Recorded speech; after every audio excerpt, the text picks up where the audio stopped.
자, 세 번째 파트에서는 실제 분류 모델의 성능을 향상시킬 수 있는 방법들을 공부해 보도록 할 건데요. 먼저 데이터 분석 과정들 다시 한번 리마인드를 하고요. 그 다음에 실제 우리가 성능 향상을 할 수 있는 세 가지 방법, 파라미터 조정하는 방법, 그 다음에 훈련 데이터와 시험 데이터 비율을 조정하는 방법, 그 다음에 데이터를 스케일링을 해서 적용하는 방법들을 공부해 보도록 하겠습니다. 그래서 다시 한번 이야기하지만 이번 파트에서는 실제 분류 모델의 성능을 향상시킬 수 있는 그런 부분들을 공부를 하게 돼 있다라는 거죠. 자, 여러분들이 성능 향상에서 이제 가장 중요한 부분을 우리가 이제 고려할 때, 여러분들이 먼저 우리가 데이터 분석 과정의 주요한 항목들을 이렇게 이제 생각해야 될 텐데요. 그래서 데이터 분석 설계 프로세스에서 가장 중요하게 생각하는 단계가 있는데, 먼저 데이터 관리하는 단계, 그 다음에 데이터 훈련하고 지속적인 정확도를 계산하는 그런 과정입니다. 그래서 이걸 여러분들이 전체적인 설계 측면에서 보면 어디에 속하는지를 다음과 같은 스텝을 보면 알 수가 있습니다. 첫 번째는 라이브러리 로딩 하고요, 데이터 로딩하고, 그 다음에 데이터를 관찰을 하고요, 그 다음에 통계 분석을 하는 거죠. 그래 불필요한 열을 제거한다든지, 그 다음에 중복 데이터를 찾거나 제거한다든지, 그 다음에 널 데이터 값을 제거한다든지 이런 것들을 하는 거고요. 그 다음에 이제 트레이닝 데이터하고 테스팅 데이터를 분할하는 거고, 그 다음에 분할된 데이터에서 여러분들이 뭘 해야 돼요? 트레이닝 데이터를 가지고 모델을 학습을 시켜야 되겠죠. 훈련을 시켜야 되겠죠. 모델을 훈련시키고, 그 다음에 정확도를 확인하는 겁니다. 그런 다음에 여러분들이 이제 각각의 모델을 사용하는 하이퍼 파라미터들이 있는데, 이런 하이퍼 파라미터를 조정해서 정확도를 향상시키는 그런 과정을 생각해 볼 수가 있고, 특히 또 이제 트레이닝 데이터하고 테스팅 데이터 셋을 비율을 좀 조절하면서도 향상시킬 수 있는 방법이 있고요.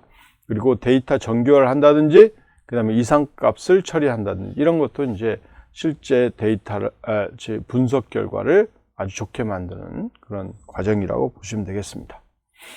그래서 첫 번째 스텝을 보면 여러분들이 실제 라이브러리를 로딩하는 형태죠.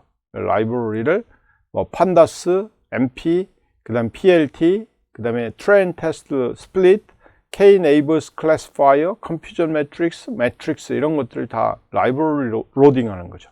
자, 그러면 라이브러리 로딩을 해보시기 바랍니다. 한 2분 정도 드리겠습니다. 자, 라이브러리 로딩이 다 끝났죠. 자, 그러면 두 번째 단계는 여러분들이 이제 사용할 데이터셋을 로드하고, 그 다음에 데이터셋을 여기 같은 경우는 심장병 검사를 받는 환자의 과거 데이터를 포함하고 있다, 이렇게 이제 보시면 되겠죠. 그래서 df = pd.read.csv heart.csv 요걸 이제 하시면 되겠고요.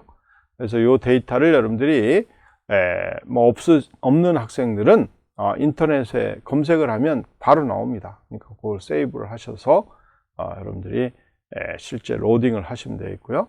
그 다음에 세 번째 단계에서는 데이터에 더 익숙해지도록 데이터의 일반적인 정보를 살펴봅니다. 그래서 여러분들이 탐색적 데이터 분석을 통해서, EDA를 통해서 여러분들이 이 데이터가 어떤지를 구체적으로 한 번씩 쭉 살펴보도록 그렇게 이제 만들 수가 있게 되는 거죠.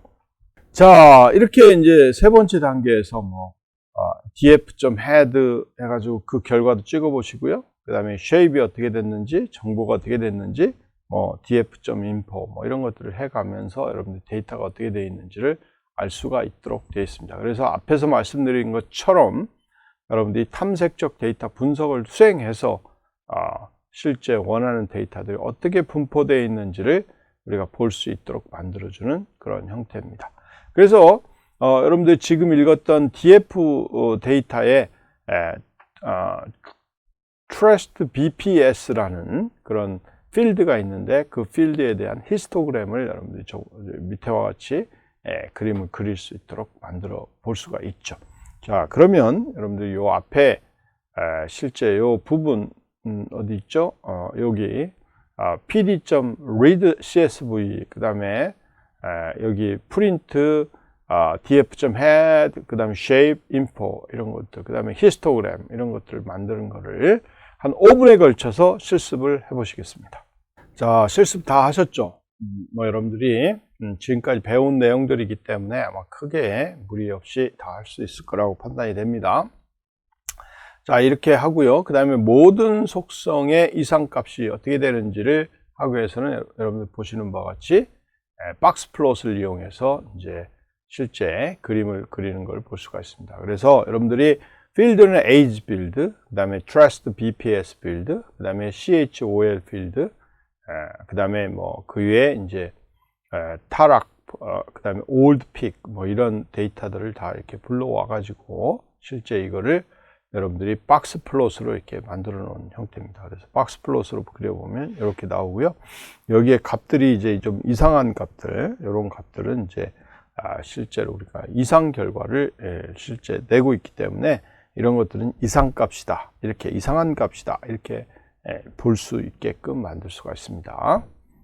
그래서 그 데이터 중에 누락된 값이 있는지, 이 누락된 값이 있는지를 여러분들이 알기 위해서는 df.isNull.sum 이걸 쓴다고 그랬죠. 이걸 써서 보면 되겠고, 여기 같은 경우는 지금 누락된 값이 하나도 없네요. 잘 나와 있네요.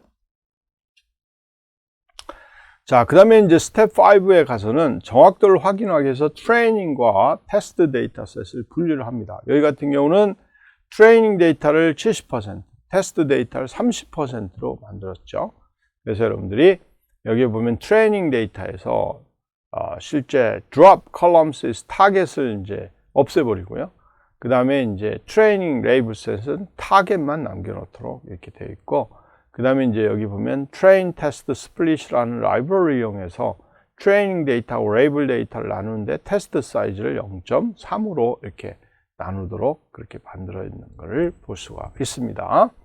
자, 여기 또 한번 실습을 또 해보시기 바랍니다. 여러분들 많이 해보셨지만 그래도 여러분들 여기 보면 타겟 필드만 가지고 레이블을 만들 수 있거나, 그 다음에 타겟 필드만 제거해서 여러분 트레이닝 포인트를 만드는 그런 과정이 있으니까요. 한 3분에 걸쳐서 한번 실습을 해보시기 바랍니다.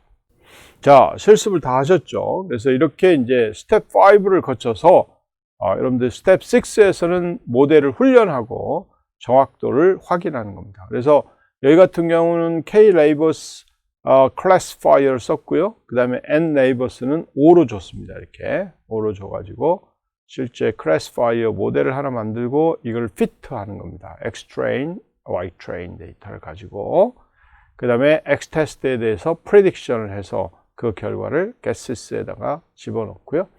그 다음에 이제 guesses가 결과가 어떻게 되는지를 확인하고, 그 다음에 confusion matrix, 즉 Y-test하고 guesses에 대한 confusion matrix도 한번 보시고, 그 다음에 accuracy score도 한번 볼 수가 있죠. Y-test, guesses. 자, 이것도 한번 실습을 한 3분에 걸쳐서 해보시기 바랍니다. 자, 이렇게 하면 여러분들이 이제 모델도 훈련을 했고요. 정확도도 확인을 한 것을 알 수가 있습니다. 그런데 이 정확도를 보시면 초기 분류 정확도는 0.959346 이렇게 나오죠. 거의 59%밖에 안 나와요. 정확도가. 그걸 이 모델을 쓸 수가 있겠습니까? 못 쓰잖아요. 그러면 이렇게 성능 향상을 해야 되겠죠.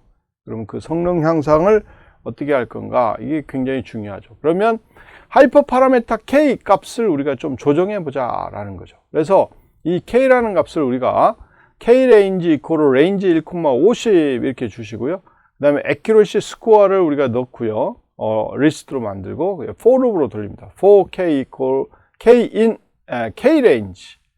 그러니까 1부터 49까지죠. 1부터 49까지를 이걸 여러 번 돌리는 겁니다. 그래서 classifier는 K-Labels, classify, labels, K라고 주시고요.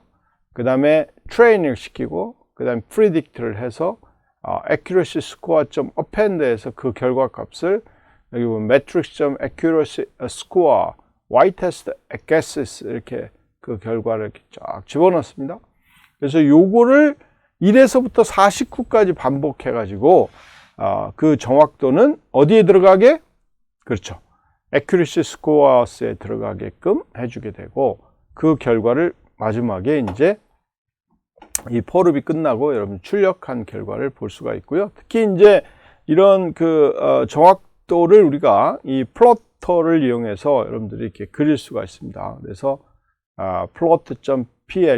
plt.plot 해서 k range 그다음에 콤마 accuracy scores 이렇게 하면 range하고 accuracy score 쭉 나오게 되는 거고요. 그래서 그 결과를 여러분들이 볼 수가 있습니다. 자, 지금부터 한 5분 정도 이걸 실습을 해 보시면 좋겠습니다. 자, 이렇게 우리가 이제 K 값을 이렇게 변화시키면서 결국은 accuracy score가 제일 높은 거를 우리가 취사 선택하시면 되겠죠. 그렇죠? 그렇게 하면 이제 K 값을 어떤 걸로 설정해서 사용할까? 이걸 이제 정해지게 되는 거고요. 그래서 실제로 이제 하이퍼 파라미터 조정 결과를 보면 가장 높은 정확도가 0.703까지 나왔습니다. 70% 이상이 됐죠. 그 K 값은 거의 이제 한 21대 정도 나왔나 보네요. 네, 그림을 20을 좀 넘네요. 20을 좀 넘는 상태에서 가장 실제 accuracy가 좋게 나오니까 여러분들 이 모델을 쓰는 경우는 K라는 값을 20 몇 정도 이렇게 선정해서 사용할 수 있다라고 말씀드릴 수가 있습니다. 자, 그 다음에 이제 스텝 8번째에서는 트레이닝 셋하고 테스트 셋을 좀 비율을 조정해 보겠다라는 거죠. 그래서 만약에 우리가 트레이닝 데이터를 지금 70%로 잡았다. 그럴 경우에 한 80%로 잡아보자. 그리고 테스트 데이터는 한 20%로 잡아보자. 해가지고 다시 이제 또 실험을 해서 우리가 그려보니까 가장 높은 정확도가 0.737 정도 꽤 높아졌죠. 그런데 그게 어디에서 나오느냐? K가 한 30을 넘어가는 점에서 나옵니다. 이렇게. 그러니까 이렇게 넘어가는 점에서 나오니까 이런 부분들을 여러분들이 많은 훈련을 통해서 이제 봐야 되겠다라는 거죠. 자, 그 다음에 이제 또 다른 방법은 스탠다드 스케일링을 시키는 겁니다. 그래서 데이터가 있으면 이 데이터를 여기 보시면 이 데이터를 우리가 스탠다드 스케일러를 사용해서 실제 이 트랜슬레이션을 시켜가지고 실제로 여러분들이 여기 보시면 scalar.fit transform 하면 기존의 데이터를 이렇게 이 필드 age, trust, bps, chol 그 다음에 이런 그 5개의 데이터에 대해서 우리가 스케일링을 적용해서 그 결과를 집어넣도록 해주는 거죠.